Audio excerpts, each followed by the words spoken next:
موت کی تکلیف سے بچا، موت کی سختی سے بچا۔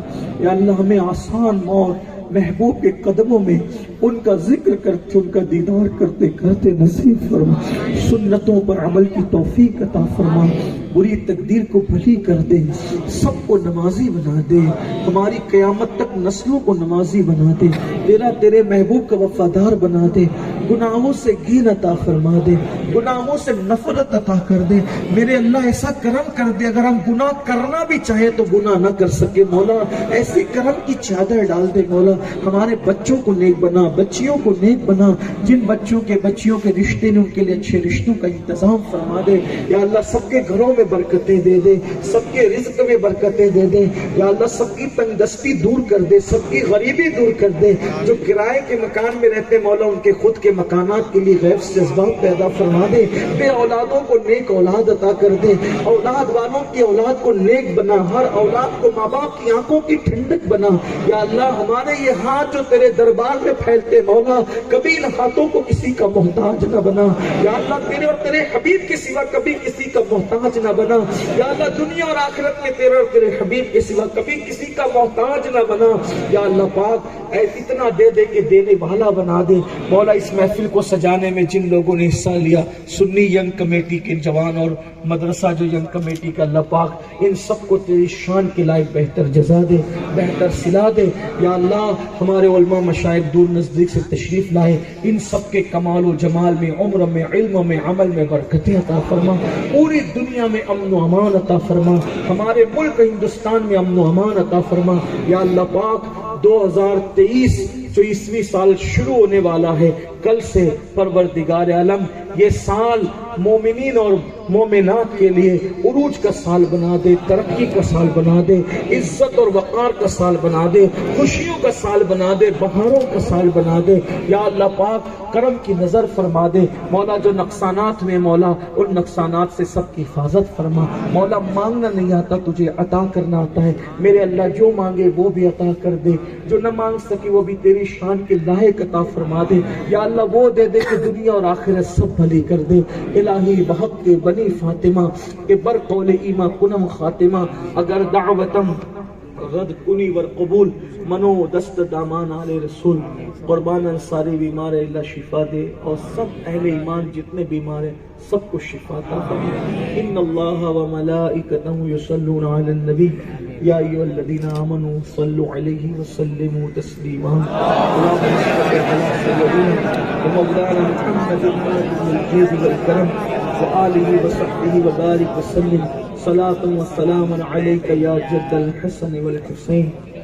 الہی خیر گردانی بحق کے شاہ جیلانی، سبحان ربک رب العزت عما یصفون وسلام علی المرسلین، الحمد للہ رب العالمین بحق لا الہ الا اللہ محمد الا اللہ، لا الہ الا اللہ محمد اللہ۔